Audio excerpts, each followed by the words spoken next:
श्रीमती प्रियंका गांधी वाड़ा।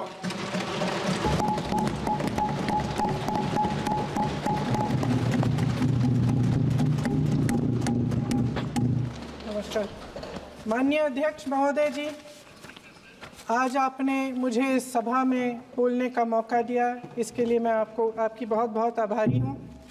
सबसे पहले जो सुरक्षाकर्मी, जो जवान अफसर 13 दिसंबर को संसद की सुरक्षा के लिए शहीद हुए, उनके प्रति मैं श्रद्धांजलि व्यक्त करना चाहती हूँ। महोदय, हजारों साल पुरानी हमारी देश की, धर्म की एक पुरानी परंपरा रही है। ये परंपरा संवाद, चर्चा की रही है। एक गौरवशाली परंपरा है जो दर्शन ग्रंथों में, वेदों में, उपनिषदों में दिखती है। वाद विवाद और संवाद की हमारी पुरानी संस्कृति है। अलग अलग धर्मों में भी, इस्लाम में, सूफियों में, बौद्ध धर्म में, जैन धर्म में, सिख धर्म में भी ये वाद संवाद, ये चर्चा बहस, इसकी संस्कृति रही है। इसी परंपरा से उभरा हमारा स्वतंत्रता संग्राम। हमारा स्वतंत्रता संग्राम विश्व में एक अनोखा संग्राम था, एक अनोखी लड़ाई थी जो अहिंसा और सत्य पर आधारित थी। ये वाद संवाद की जो परंपरा है, इसको इस संग्राम ने आगे कैसे बढ़ाया? क्योंकि ये जो संग्राम था, ये जो लड़ाई थी हमारी आज़ादी के लिए, एक बेहद लोकतांत्रिक लड़ाई थी। इसमें देश के किसान, देश के जवान, देश के मजदूर, देश के अधिवक्ता, देश के बुद्धिजीवी, चाहे किसी भी जाति के हों, चाहे किसी भी धर्म के हों, चाहे किसी भी भाषा को बोलते हों, सब इस स्वतंत्रता संग्राम में शामिल हुए। सब ने हमारे देश की आज़ादी की लड़ाई लड़ी।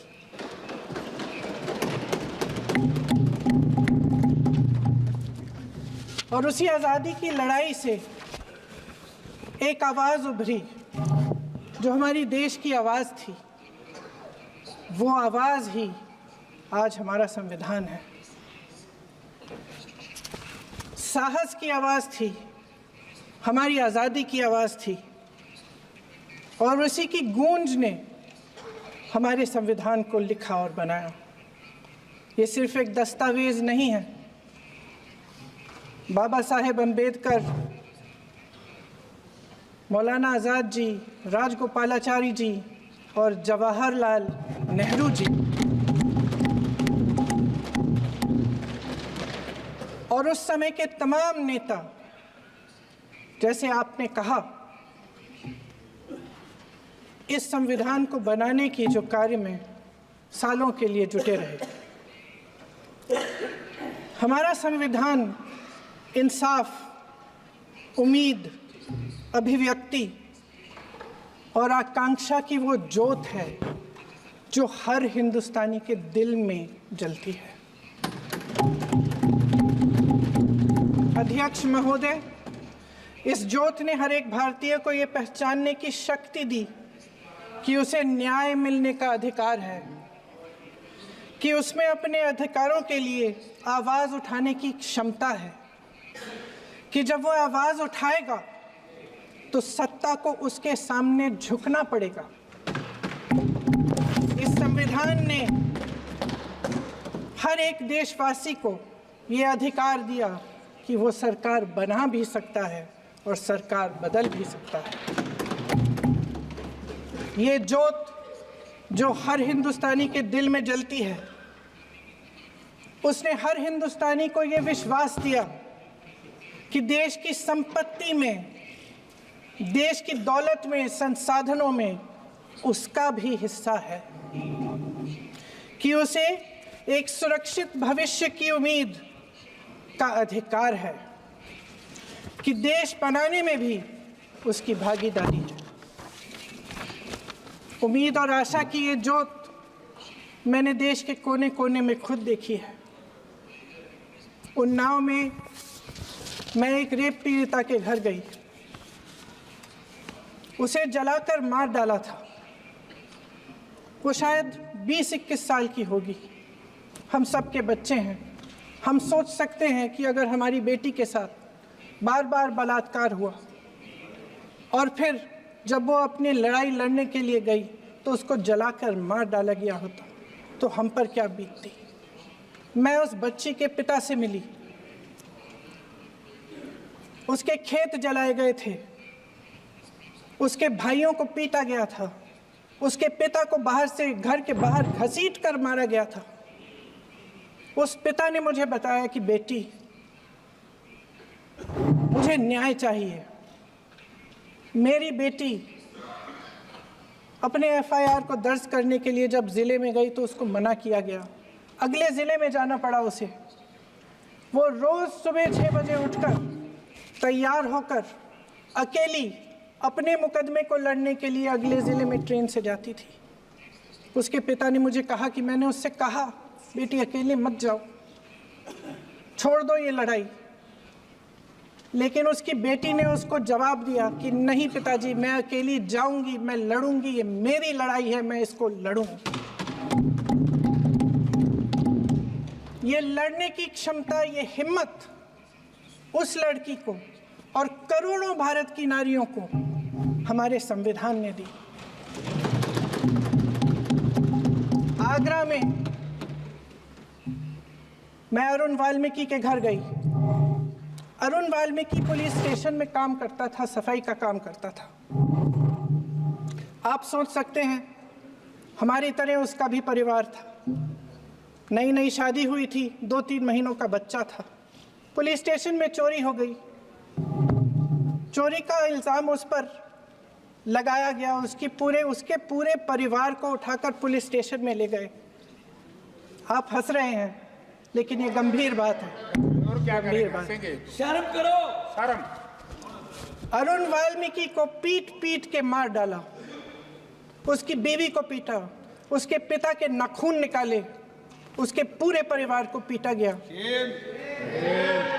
जब मैं उस जवान महिला से मिलने गई जो अभी अभी विधवा हुई थी, तो उसने मुझे कहा कि दीदी, हमें सिर्फ एक चीज़ चाहिए, हमें न्याय चाहिए और हम इस न्याय के लिए लड़ते रहेंगे, चाहे कुछ भी हो जाए। ये हिम्मत उस महिला को हमारे संविधान ने दी।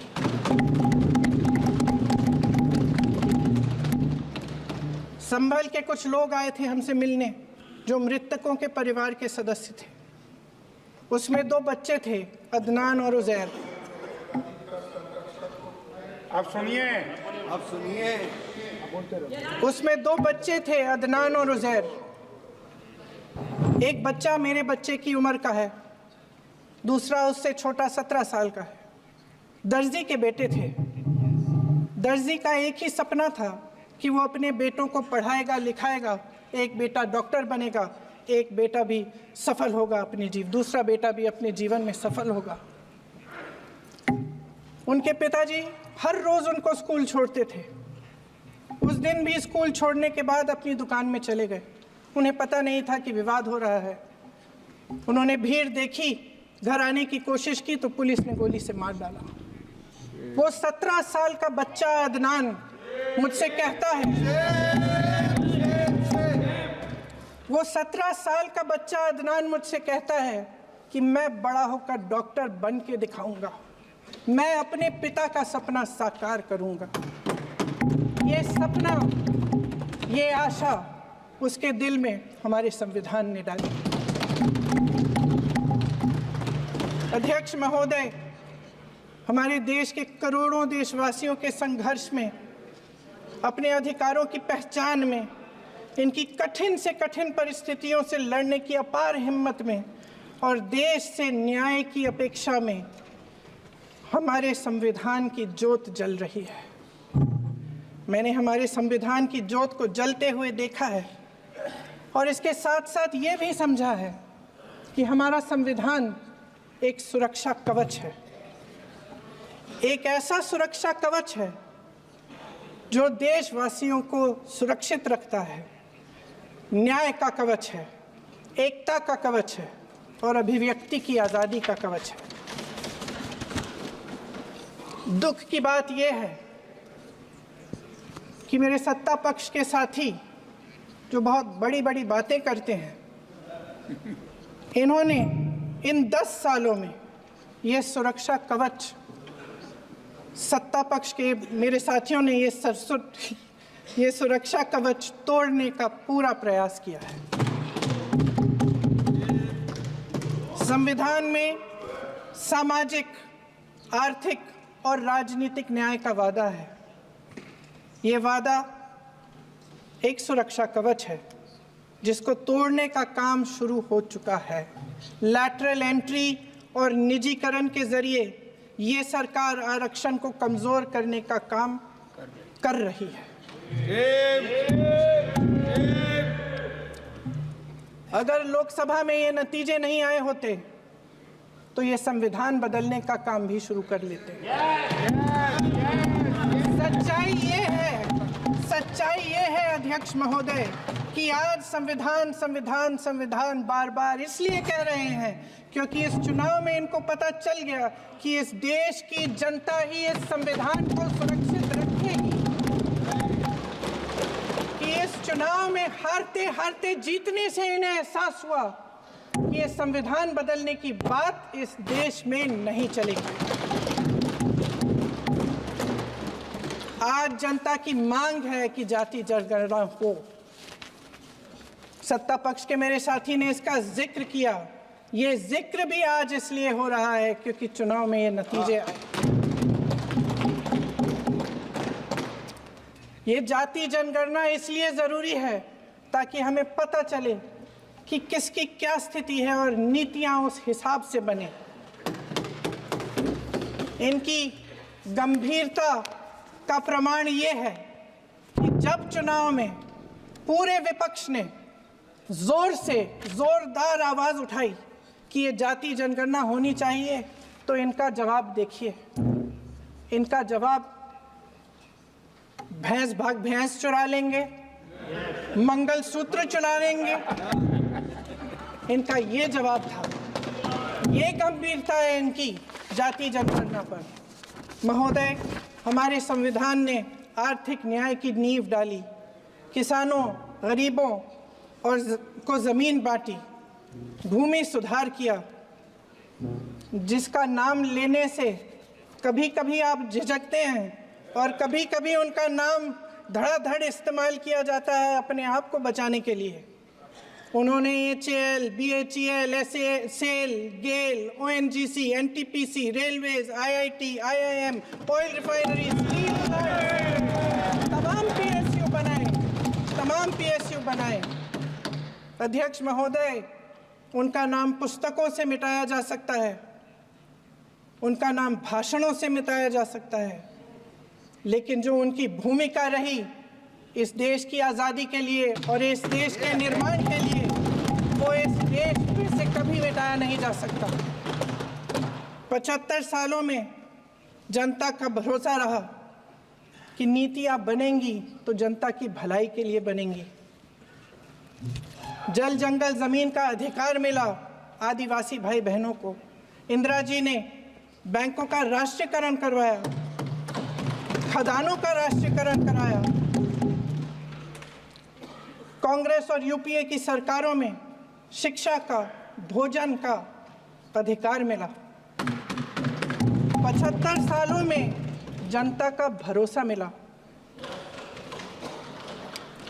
पहले संसद चलती थी तो जनता की उम्मीद होती थी कि सरकार महंगाई और बेरोजगारी पर चर्चा करेगी, कोई उपाय निकालेगी, कोई रास्ता निकालेगी। लोग मानते थे कि अगर कोई नई आर्थिक नीति बनेगी तो देश की अर्थव्यवस्था को मजबूत बनाने के लिए बनेगी, तो भारतीय बाजार को मजबूत बनाने के लिए बनेगी, उनके भविष्य को मजबूत बनाने के लिए बनेगी। किसान और आदिवासी भाई बहन भरोसा करते थे कि यदि ज़मीन के कानून में संशोधन होगा तो उन्हीं की भलाई के लिए होगा। आप नारी शक्ति की बात करते हैं, आज चुनाव की वजह से शायद इतनी बातचीत हो रही है नारी शक्ति के बारे में, क्योंकि हमारे संविधान ने महिलाओं को ये अधिकार दिया, उनकी शक्ति को परिवर्तित किया वोट में। और आज आपको पहचानना पड़ रहा है कि महिलाओं के बिना, कि नारी शक्ति के बिना ये सरकारें नहीं बन सकती हैं। इसीलिए आज आप नारी शक्ति की बातें दोहरा रहे हैं। जो आप नारी शक्ति का अधिनियम लाए हैं उसको लागू क्यों नहीं करते? वो 10 साल बाद लागू क्यों होगा? क्या आज की नारी 10 साल इंतजार करेगी उसके लागू करने के लिए? क्या बात है, क्या बात है।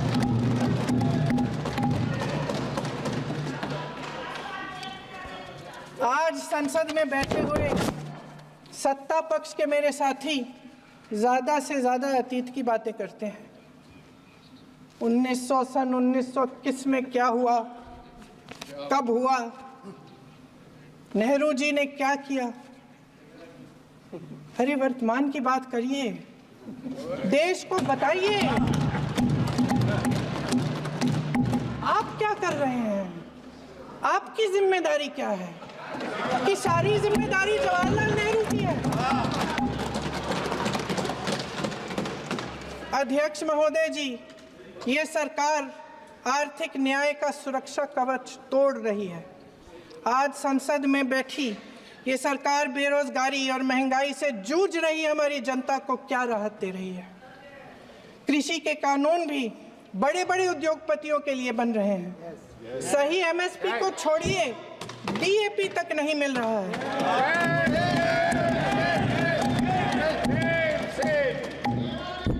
वायनाड से लेकर ललितपुर तक इस देश का किसान रो रहा है। आपदा आती है तो उसको कोई राहत नहीं मिलती। भगवान भरोसे है आज इस देश का किसान, उसको छोड़ दिया गया है। आज हिमाचल में देखिए, जितने भी कानून बने हैं वो सब बड़े बड़े उद्योगपतियों के लिए बन रहे हैं। हिमाचल में जो सेब उगता था उसके जो छोटे छोटे किसान हैं वह रो रहे हैं, क्योंकि एक व्यक्ति के लिए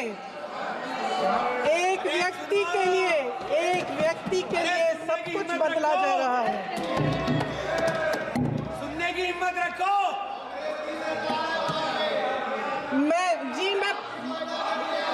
अध्यक्ष महोदय जी, अध्यक्ष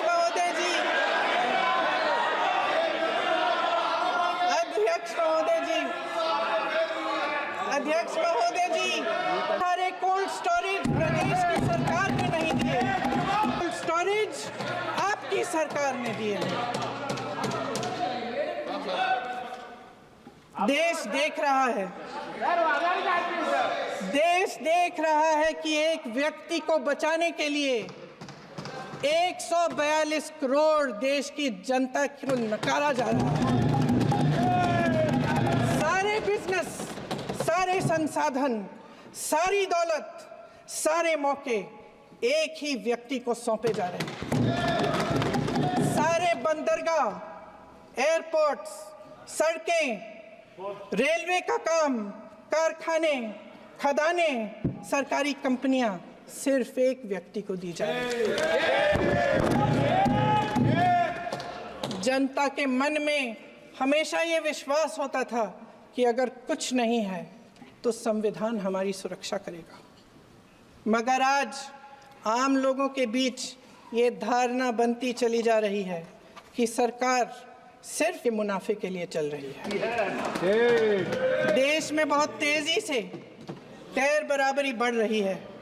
जो गरीब है वो और गरीब हो रहा है, जो अमीर है वो और अमीर हो रहा है। इस सरकार ने आर्थिक न्याय की भी सुरक्षा कवच तोड़ दिया है। राजनीतिक न्याय की जब बात होती है, मेरे सत्ता पक्ष के साथी आज खड़े हुए और तमाम गिनती करने लग गए कि ऐसा हुआ वैसा हुआ, 1975 में जो हुआ, तो सीख लीजिए ना आप भी। सीख लीजिए, आप भी अपनी गलतियों के लिए माफी मांग लीजिए, आप भी बैलेट पे चुनाव कर लीजिए, आप भी बैलेट पे चुनाव कर लीजिए, दूध का दूध पानी का पानी हो जाएगा। आप राजनीतिक न्याय की बात करते हैं, सरकारों को पैसों के बल पर गिरा देते हैं।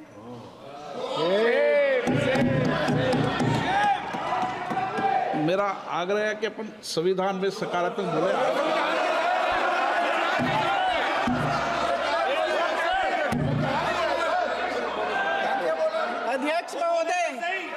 अध्यक्ष महोदय, सत्ता पक्ष के हमारे साथी ने एक उदाहरण दिया उत्तर प्रदेश की सरकार का, तो मैं भी एक उदाहरण दे देती हूँ महाराष्ट्र की सरकार का, मैं भी एक उदाहरण दे देती हूँ हिमाचल की सरकार को तोड़ने की कोशिश किसने की, पैसों के बल पे की, गोवा की सरकार, तमाम उदाहरण है। राजस्थान की क्या ये सरकारें जनता ने नहीं चुनी थी? क्या संविधान इन पर लागू नहीं था? पूरी देश की जनता जानती है कि इनका हंसती है, जानती है कि इनके यहाँ तो वॉशिंग मशीन है।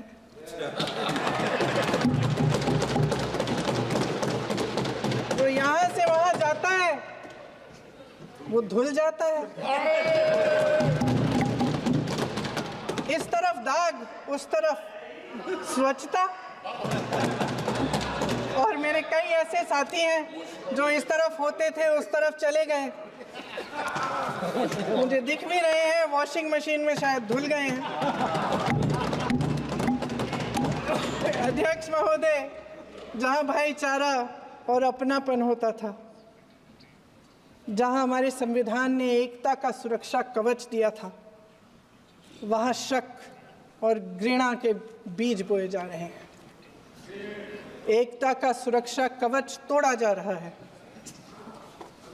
प्रधानमंत्री जी यहाँ सदन में संविधान की किताब को यूं माथे से लगाते हैं, लेकिन संभल में, हाथरस में, मणिपुर में जब न्याय की गुहार आती है, उठती है, तो उनके माथे पे शिकन तक नहीं आता।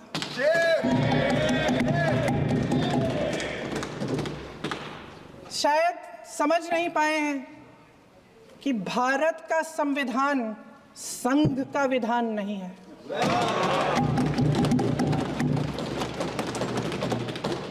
भारत के संविधान ने हमें एकता दी, हमें आपसी प्रेम दिया। उस मोहब्बत की दुकान जिस पर आपको हंसी आती है, उसके साथ करोड़ों देशवासी चले। करोड़ों देशवासियों के दिल में एक दूसरे के लिए प्रेम है, घृणा नहीं है।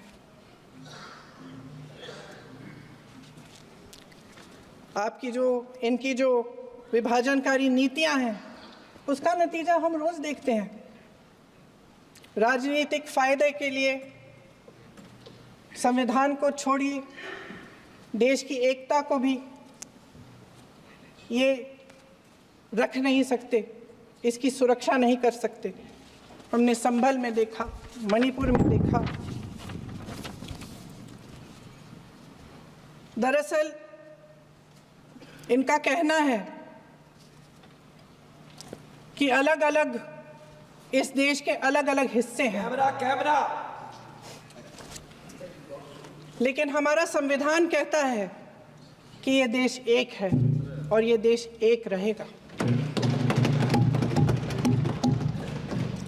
जहां खुला विवाद होता था, अभिव्यक्ति का सुरक्षा कवच होता था, इन्होंने भय का माहौल पैदा किया है।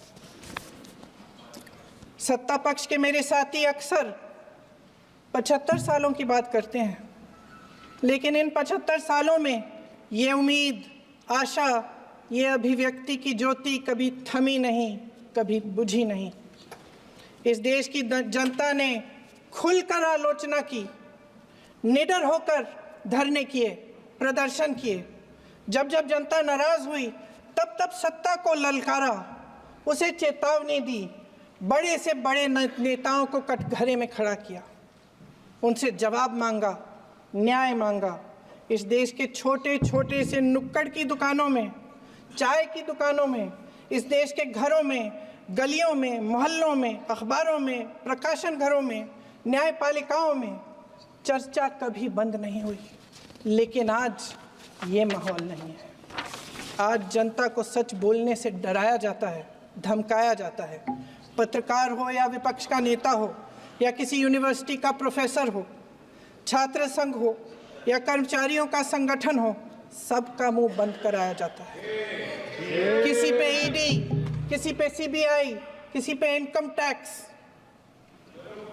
फर्जी मुकदमे लगवाए जाते हैं, जेल में डाल दिया जाता है, विपक्षी नेताओं को जेल में डाल दिया जाता है, उनको सताया जाता है।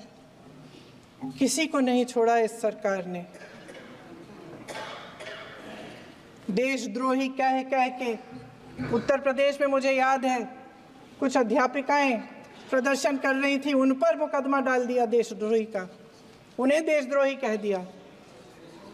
इन्होंने देश का पूरा माहौल भय से भर दिया है।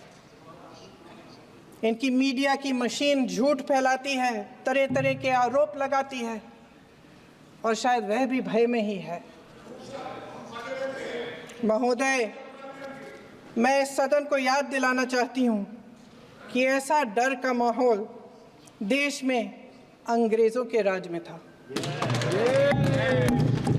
जब इस तरफ बैठे हुए गांधी की विचारधारा वाले लोग आज़ादी की लड़ाई लड़ रहे थे और उस तरफ वाली विचारधारा वाले लोग भय में रहकर अंग्रेजों के साथ साठ-गांठ कर रहे थे।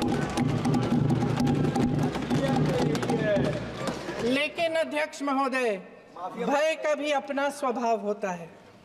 भय फैलाने वाले हमेशा भय का खुद शिकार बन जाते हैं। ये प्रकृति का नियम है। आज इनकी भी यही हालत हो गई है।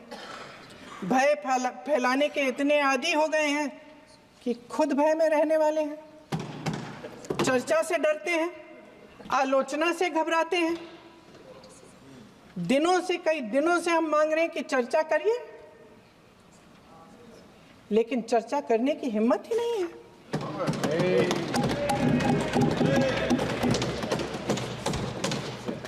एक कहानी होती थी अध्यक्ष महोदय, शायद बचपन में आपने भी सुनी होगी। राजा भेष बदलकर बाजार में आलोचना सुनने जाता था। ये सुनने जाता था कि प्रजा मेरे बारे में क्या कह रही है, मैं सही रास्ते पे चल रहा हूँ कि नहीं। लेकिन आज का राजा, भेष तो बदलते हैं आज के राजा, शौक तो है उनको भेष बदलने का, लेकिन न जनता के बीच जाने की हिम्मत है और न आलोचना सुनने की। महोदय, मैं तो सदन में नहीं हूँ।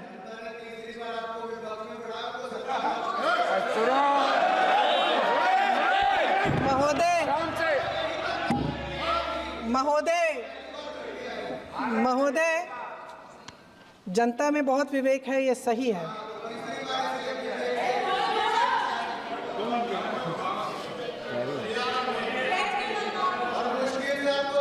अच्छा महोदय, मैं सदन में नहीं हूँ, कुछ, हाँ ठीक है, मैं सदन में नहीं हूँ, मात्र 15 दिनों से आ रही हूँ। लेकिन मुझे ताज्जुब होता है कि इन 15 दिनों में इतनी बड़े इश्यूज हैं, इतनी बड़ी बातें हैं, प्रधानमंत्री जी मात्र एक दिन के लिए, शायद 10 मिनट के लिए दिखे हैं सब।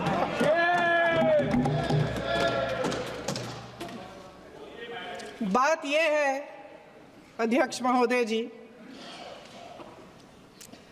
कि ये देश भय से नहीं, साहस और संघर्ष से बना है।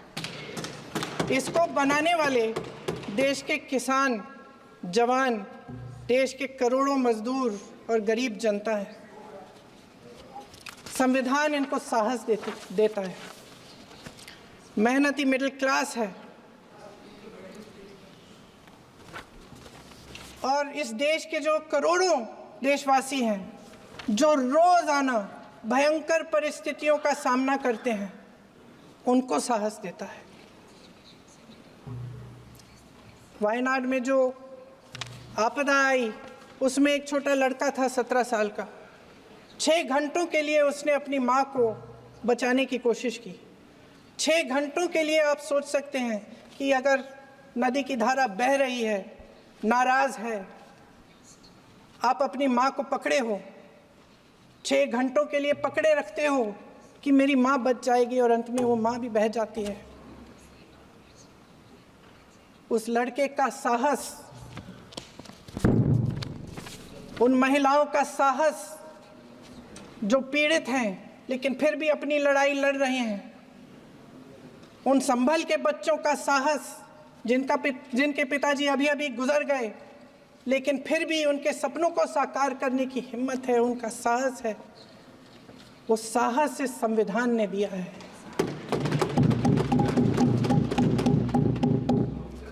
वो आत्मविश्वास इस संविधान ने दिया है। ये देश भय से नहीं चल सकता, ये देश साहस से ही चलेगा। भय की भी सीमा होती है, और जब वो सीमा पार हो जाती है, जब किसी को इतना दबाया जाता है कि उसको लगने लगता है कि अब मेरे पास खोने के लिए कुछ नहीं है, तब उसमें एक ऐसी शक्ति पैदा होती है जिसके सामने कोई कायर खड़ा नहीं हो सकता।